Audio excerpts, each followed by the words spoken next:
자, 우리 옆에 있는 분들과 이렇게 한번 인사하시길 바랍니다. 우리 해피 머더스 데이. 이번엔 이렇게 옆에 있는 분들과 꼭 이렇게 한번 인사하세요. 우리 효도하면서 삽시다. 우리 효도합시다. 누가 지었는지는 모르지만은 이 허무가라는 시가 이렇게 있는 것을 보았습니다. 여러분들 한번 잘 들어보시길 바랍니다. 부생 모유 그 은혜가, 아버지께서 낳아주시고 어머니께서 길러주신 그 은혜가 태산보다 높고 큰데 청춘 남녀 많다지만 효자 효부 안 보이네. 시집가는 새색시가 시부모를 마다하고 장가가는 아들들은 살림나기 바쁘도다. 제 자식이 장난치면 싱글벙글 웃으면서 부모님이 훈기하면 듣기 싫은 표정이네. 시끄러운 아이 소리 잘한다고 손뼉치며 부모님의 한숨 소리 듣기 싫어 빈정대네. 제 자식의 오줌똥은 맨손으로 주무르나 부모님의 기침갈에 불결하여 밥 못 먹네. 과자 봉지 들고 와서 아이 손에 쥐어주나 부모 위에 고기 한 근 사올 줄을 모르도다. 애완동물 병이 나면 가축병원 달려가나 늙은 부모 병이 나면 그러려니 태어나고 자식 위에 쓰는 돈은 아낌없이 쓰건만은 부모 위에 쓰는 돈은 하나 둘씩 따져보네. 여러분, 이 시를 우리가 들으면서 찔리지 않는 사람이 누가 있겠습니까? 그러죠? 요즘 사람은 100세 시대라 하면서 좋아하지만 사실 이것이 꼭 좋은 것만은 아닙니다. 왜냐하면 노년의 삶이 힘들기 때문에 그래요. 노년의 삶을 특별히 힘들게 하는 것 세 가지가 있습니다. 첫 번째는 질병이고요. 두 번째는 가난이고요. 세 번째는 외로움이에요. 그런데 그것보다도 더 가슴 아픈 것이 있는데, 더 힘든 것이 있는데, 그것은 자식에게 버리움을 받았다는 그 아픔입니다. 정말 아까 시의 내용처럼 제 자식의 오줌똥은 그냥 만지지만 부모의 그 조금 더러운 것 다들 싫어해요. 개나 고양이가 어디 아프다 하면은 품에 안고서 가축병원에 달려갑니다. 그러나 부모님 아픈 것 코 하나 신청을 안 해요. 그것이 요즘 시대예요. 여러분, 우리가 분명히 알아야 할 것 한 가지가 있는데, 그것은 부모에게 불효하는 것은 부모에게 불효하는 것으로 그치는 것이 아니라 하나님에게 잘못하는 것이고, 바로 우리에게 오는 축복의 길을 바로 가로막고 있다는 거예요. 그거예요. 왜냐하면 하나님께서는 부모님을 통하여 우리를 양육하고 훈계하고 그분의 뜻을 전달하면서 우리에게 축복을 주시기 때문에 그런 거예요. 여러분, 그래서 성경을 보면은 부모 공경의 축복과 저주에 대해서 너무나도 뚜렷하게 말합니다. 출애굽기 21장 17절에 보면 그래요. 자기 아버지나 어머니를 저주하는 자는 반드시 죽일지니라. 잠언서 30장 17절에도 그렇게 말해요. 아비를 조롱하며 어미를 순종하기를 싫어하는 자의 눈은 골짜기의 까마귀에게 쪼이고 독수리의 새끼에게 먹히리라. 눈이 먹힌다는 거예요. 물론 비유이지만은. 신명기서 21장 18절부터 쭉 보니까 그렇게 말합니다. 사람에게 완악하고 패역한 아들이 있어. 그의 아버지의 말이나 그 어머니의 말을 순종하지 아니하고 부모가 징계하여도 순종하지 아니하거든 그 성읍의 모든 사람들이 그를 돌로 쳐 죽일지니 이같이 내가 너희 중에서 악을 제하라. 자, 부모에게 순종하지 않은 것은 큰 죄이고 꼭 없애버려야 할 큰 악이라는 거예요. 악한 거라는 거예요. 반면에 부모에게 순종하는 자에게, 부모를 공경하는 자에게 주시는 놀라운 축복이 있습니다. 신명기서 5장 16절에 보니까 너는 네 하나님 여호와께서 명령한 대로 내 부모를 공경하라. 그리하면 내 하나님 여호와가 네게 준 땅에서 내 생명이 길고 복을 누리리라. 에베소서 6장 2절 3절에도 내 아버지와 어머니를 공경하라. 이것이 약속이 있는 첫 계명이니 이로써 네가 잘되고 땅에서 장수하리라. 자, 효도하면 복이 임한다. 효도하면은 잘 된다. 자, 이것을 실제적으로 입증해 준 인물이 오늘 말씀에 나오는 룻이란 사람의 이야기. 옛날 이스라엘 사사시대에 이 베들레헴이란 곳에 큰 흉년이 들었어요. 그래서 먹고 살기가 너무나도 힘들어졌습니다. 그래서 엘리멜렉이라는 사람이 자기 와이프 나오미와 두 아들을 데리고 요단강 건너편에 있는 모압이란 땅으로 이민을 가게 된 거예요. 자, 이민 가가지고 한 10년을 산 동안에 남편 엘리멜렉이 죽습니다. 그리고 연달아서 자기의 두 아들도 다 죽는 거예요. 기가 막힌 일이죠. 그래서 이제 남은 사람은 그 식구 중에서 5식구 중에서 남은 사람은 시어머니 나오미, 그리고 이제 두 며느리 오르바와 룻, 이 두 며느리만 남게 되는 거예요. 이 룻은 큰 며느리예요. 자, 남편과 두 아들이 모두 죽고 이제 살 길이 막막해지자 시어머니 나오미가 이제 여기서 못 살겠다. 그래도 고향이 좋지 하면서 고향으로 돌아갈 것을 결심하고 준비를 하게 됩니다. 그런데 두 며느리가 이 시어머니를 따라오겠다는 거예요. 나오미가 그렇게 말하죠. 자, 내가 지금 거지 신세가 돼가지고 돌아가는데 나를 따라와봤자 너에게 좋은 것 하나도 없다. 너희들은 돌아가가지고 친정집에 돌아가서 잘 살아라.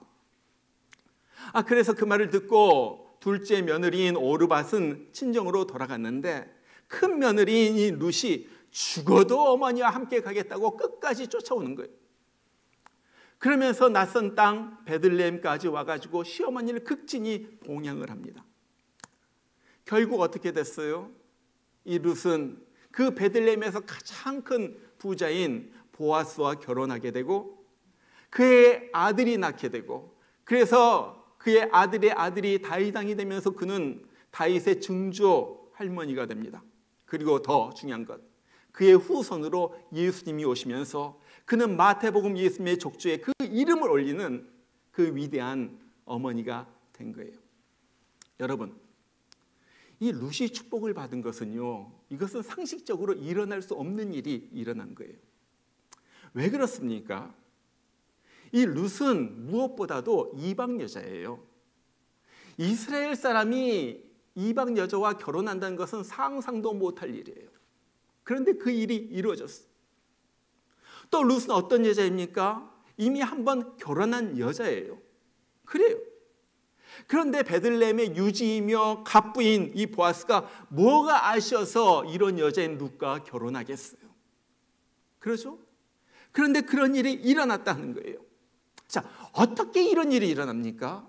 어떻게 보잘것없는 이방 여자, 가난한 여자, 아무것도 아닌 여자가 이 베들레헴에 와가지고 보아스와 결혼하게 되고 다윗 왕의 증조 할머니가 되고 예수님의 족보에 이르는 이 놀라운 축복을 받게 돼요. 자, 오늘 이야기 속에 그 비밀이 이제 벗겨집니다.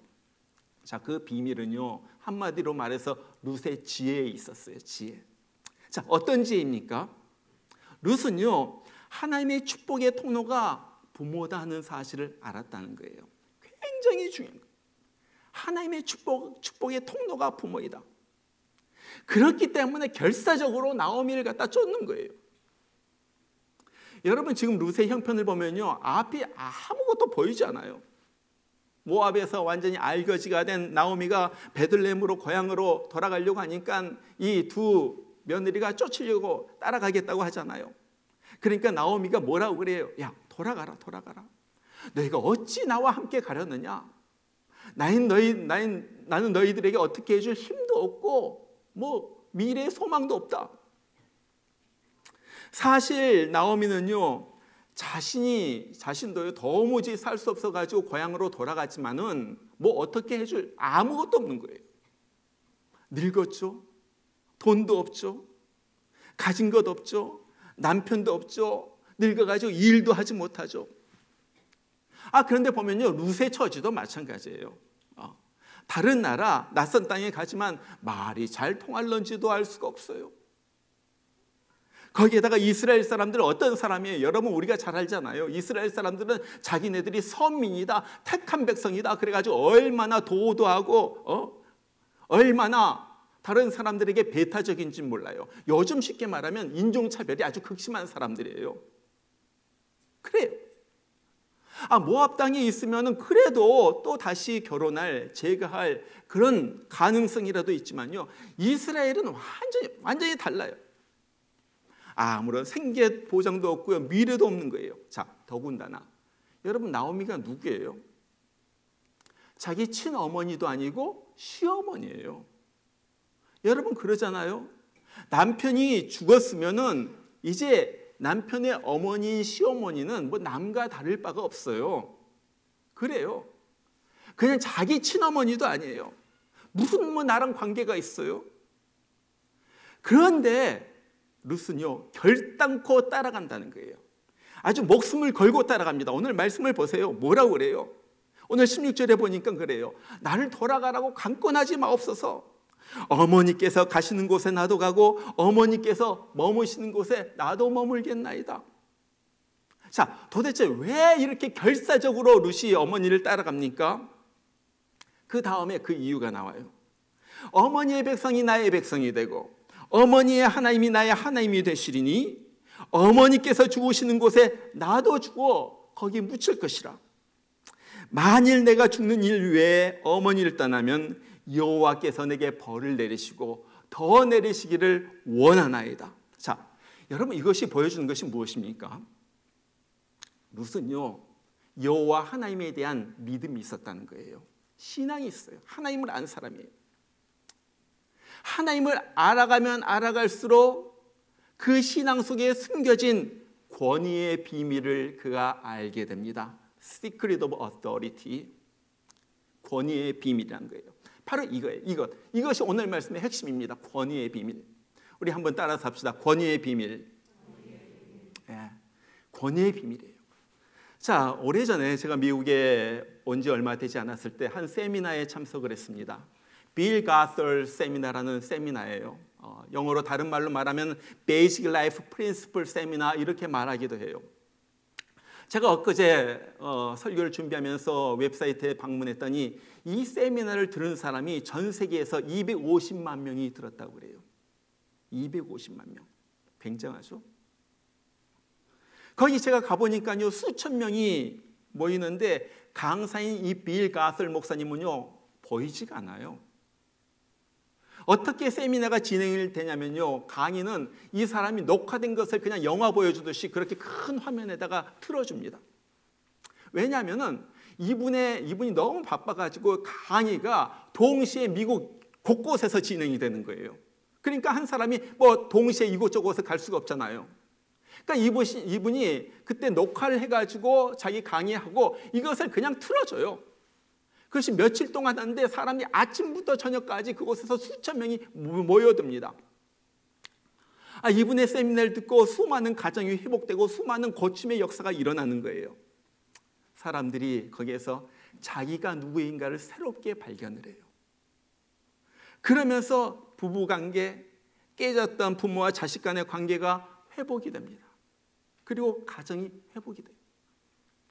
그런데 이분이 거기에서 이 모든 관계의 원리에 대해서 얘기하는데 그 중에서 이 세미나에서 말한 가장 중요한 원리가 하나님은 질서의 하나님이기 때문에 반드시 권위자를 통하여 일을 한다는 거예요. 이것이 가장 중요한 원리예요. 가정에서는 하나님은 부모에게 권위를 주셨어요. 부부 관계에 있어서 하나님은 남편에게 권위를 주셨어요. 교회에서 하나님은 목사에게 권위를 주셨어요.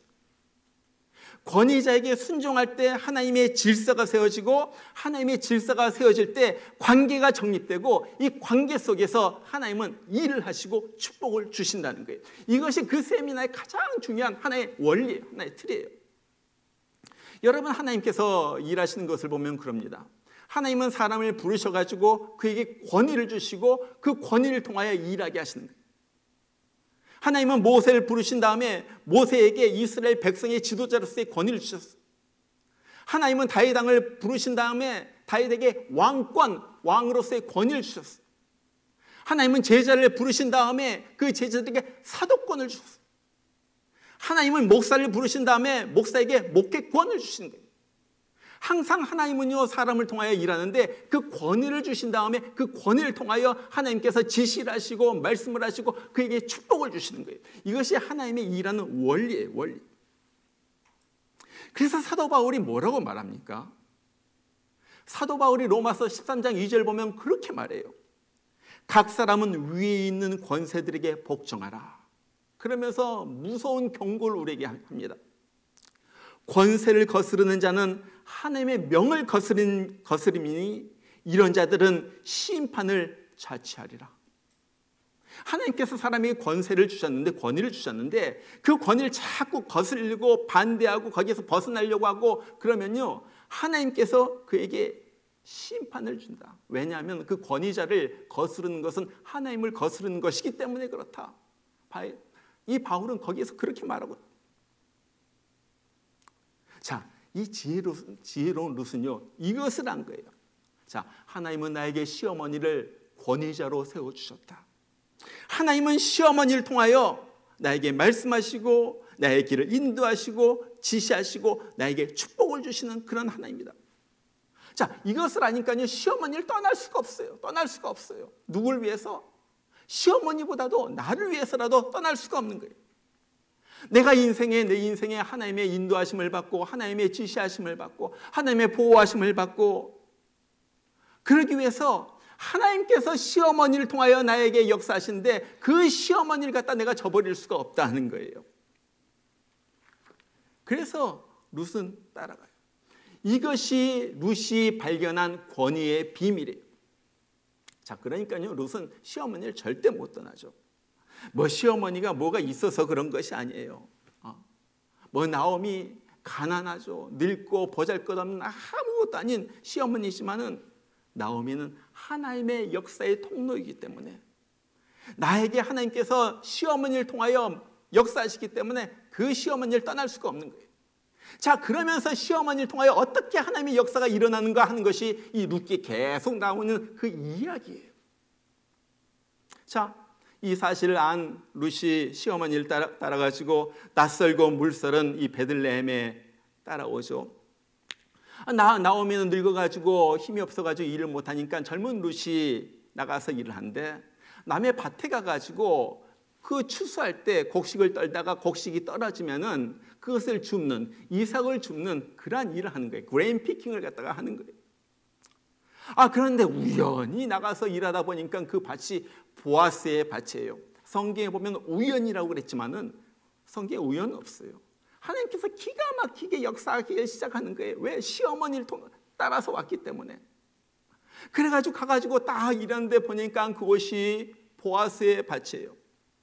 어느 날 보아스가 보니까 낯선 여자가 자기 밭에 와가지고 이삭을 줍고 있거든요. 그래서 옆에 일하는 일꾼들에게 물어보죠. 저 여자 누구냐? 낯선 여자인데 누구냐? 그래서 일꾼들이 그렇게 얘기하는 거예요. 저 여자는 모함 여자인데 시어머니 나오미를 따라가지고 여기까지 와가지고 시어머니를 봉양하려고 여기에서 이 곡식 떨어진 이 곡식 알을 갖다가 줍고 있습니다. 그렇게 말하니까 이 보아스가 감동을 받죠. 그래서 룻에게 다가가서 그렇게 말해요. 룻, 이제부터 다른 사람의 밭에 가가지고 일하지 말고 그냥 우리 밭에만 와가지고 그냥 일을 해. 그냥 일을 해. 그러면서 이 보아스가 이런 유명한 말을 하죠. 여호와께서 내가 행한 일에 보답하시기를 원하며 이스라엘의 하나님 여호와께서 그의 날개 아래에 보호를 받으러 온 내게 상 주시기를 원하노라. 막 감동이 받아가지고 막 룻을 갖다 축복하는 거예요. 그래가지고 자기가 타작마당에서 일하다가 밥 먹을 때가 되면 특별히 룻을 부릅니다. 룻, 일로 와, 우리 같이 식사해. 그리고 일꾼들에게 명해가지고 일부러 곡식 거기에서 떨어지지 않는 곡식도 일부러 떨어뜨리게 해요. 왜? 룻이 더 많이 가져갈 수 있도록. 이렇게 보아스가 룻에게 은혜를 갖다가 베풀어 줍니다. 룻이 그 얘기를 갖다 다 가지고 다 시어머니에게 가지고 다 말하죠. 보아스라는 사람이 있었는데 그 밭에서 내가 이런 일을 겪었습니다. 그러니까 어느 날 이 시어머니 나오미가 룻에게 그렇게 말하는 거예요. 자, 룻 잘 들어라.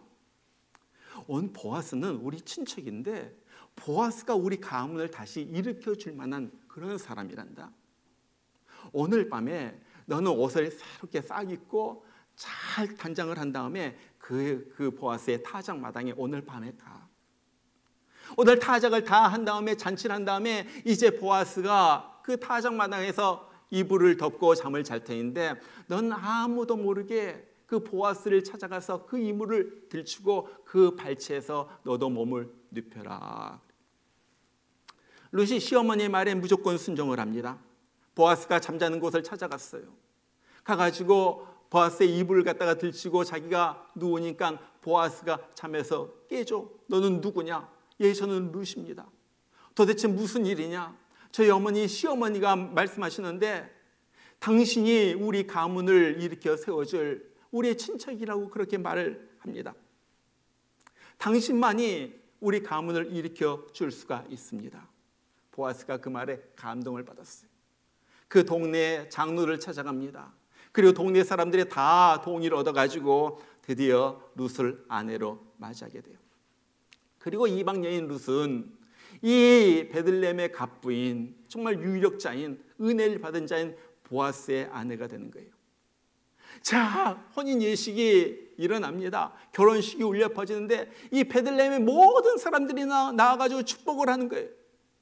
4장 15절에 보니까 나오미에게 와가지고 베들레헴의 모든 여자가 와가지고 그렇게 말합니다. 7 아들보다 더 귀한 며느리로다. 야, 이 며느리가 얼마나 귀한지 7 아들, 7이라는 숫자가 주는 특별한 의미가 있죠. 제일 좋은 것, 제일 많은 것, 풍성한 것, 최고의 효자인 7 아들이 있다 할지라도 이 며느리만 못할 것이다. 그러면서 이 룻을 갖다 그렇게 칭찬을 하는 거예요. 그리고 하나님께서 룻에게 선물을 주셨는데 아들을 낳아가지고 그 아들이 오벳이고 그 오벳을 통해 가지고 오벳이 이새를 낳고 이새의 아들이 바로 다윗이 낳게 되죠. 그리고 그의 후손으로 예수님이 이 세상에 오시게 되는 거예요. 여러분, 여기서 우리가 배우는 것이 무엇입니까? 여러분, 룻의 절대적인 순종 아니에요. 절대적인 순종. 룻은요, 시어머니가 하라는 대로 하는 거예요. 뭐 보아스의 밭에 가가지고 일하라고 하니까 그냥 그 밭에 가가지고 일을 합니다. 다른 사람을 만나지 말라고 하니까 다른 사람 만나지 않아요. 오늘 이야기를 보면요, 룻은 말도 안 되는 그 시어머니의 명령도 그냥 그대로 순종합니다. 여러분 한번 생각해 보세요. 어떤 여자가 지금부터 한 3,400년 전의 이야기예요. 이 얘기가. 그런데 남의 남자가 자는데 그 이불을 갖다가 들치고 그 발치에 눕는다는 거. 여러분 이거 상상이나 됐어요?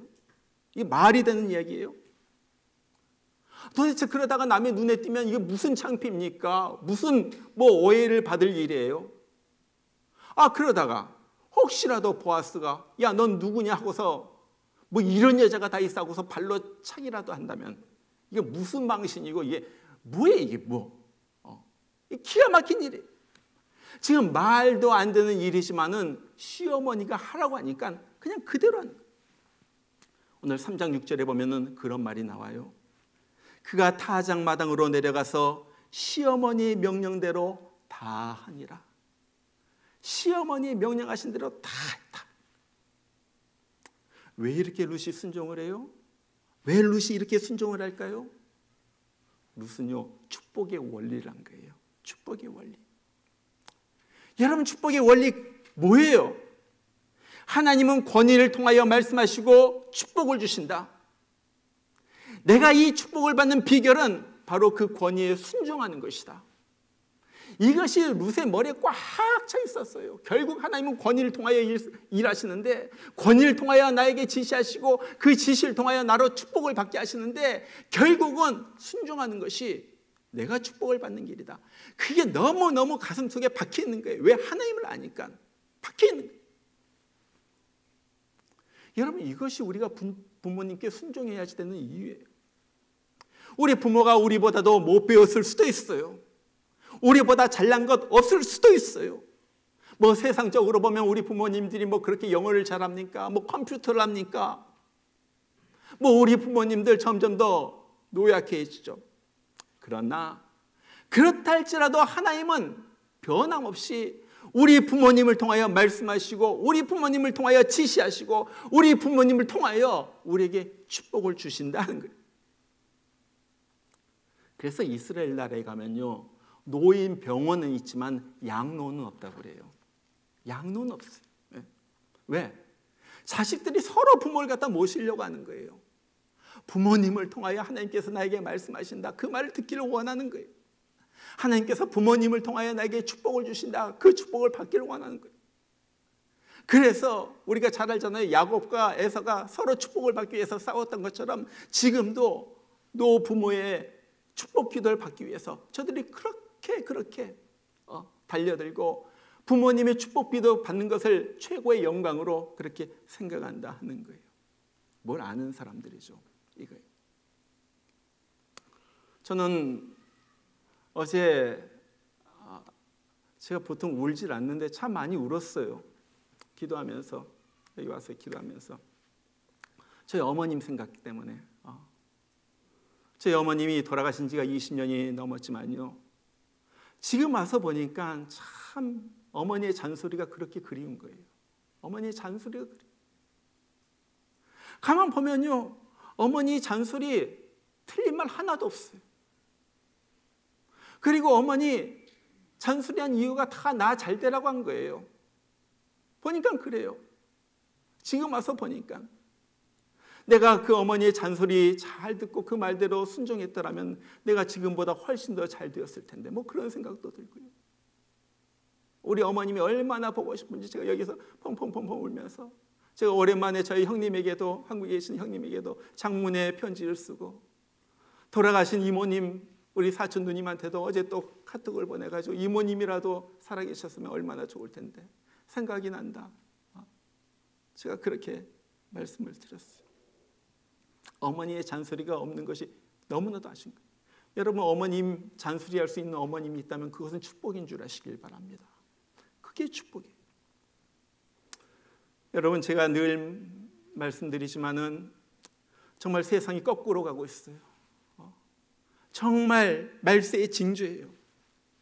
디모데후서 3장 2절에 보면 말세 사람들이 부모를 거역하고 부모에게 감사치 않는다 그랬는데 지금 이 시대에 그대로 일어나고 있어요.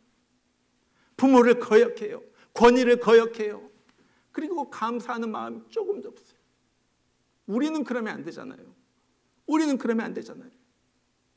정말 개 고양이 가축병원에 아프다고 껴안고 데려가면서 어머니 아프다고 하는데 그렇게 모른 척하고요. 자식은 그 귀해가지고 뭐 하나 최고로 브랜드 옷 사가지고 주면서, 여러분 어머니에게 그렇게 해요. 어머니에게 그렇게 해요.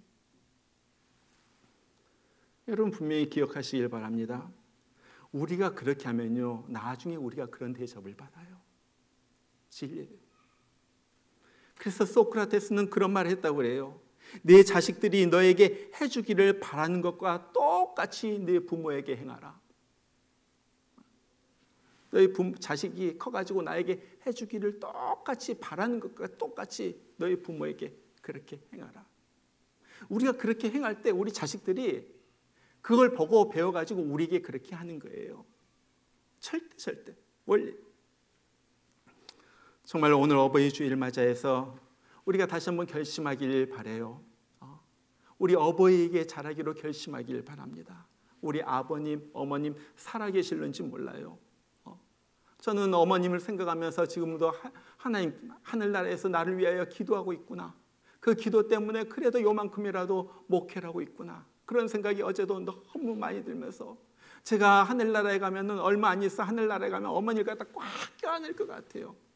너무나도 보고 싶고요. 너무나도. 우리 아버님도 마찬가지죠. 어버이 주일 맞이해가지고 정말로 부모님에게 잘하시길 바랍니다. 내 부모를 공경하라. 왜 그래요? 바로 부모님은 주님의 축복의 통로이기 때문에 그런 거예요. 우리가 순종할 때 주님께서 부모님을 통하여 우리에게 축복을 주시고 주님의 축복이 부모님을 통하여 우리에게 오기 때문에 그런 거예요. 정말로 부모님 살아계신 동안에 시간이 너무 빨리 가요. 세월이 너무 빨리 가요. 10년이 금방이에요. 살아계신 동안에 최선을 다해가지고 부모님에게 말씀해드리고, 부모님이 조금 이렇더라고, 최선을 다하여 우리 다 해가지고 정말로 돌아가실 때 정말 회한이 없도록, 후회가 없도록 최선을 다하고, 또 부모님을 통하여 우리에게 주신 하나님의 말씀 듣고 축복받고, 그러면서 살면서 정말 우리 이 세상에서 정말 우리 가정이 하나가 되고 하나님의 풍성한 이 축복이 우리 가운데 임하는 우리 모두가 되기를 주의 이름으로 축원합니다. 우리 같이 한번 기도하겠습니다.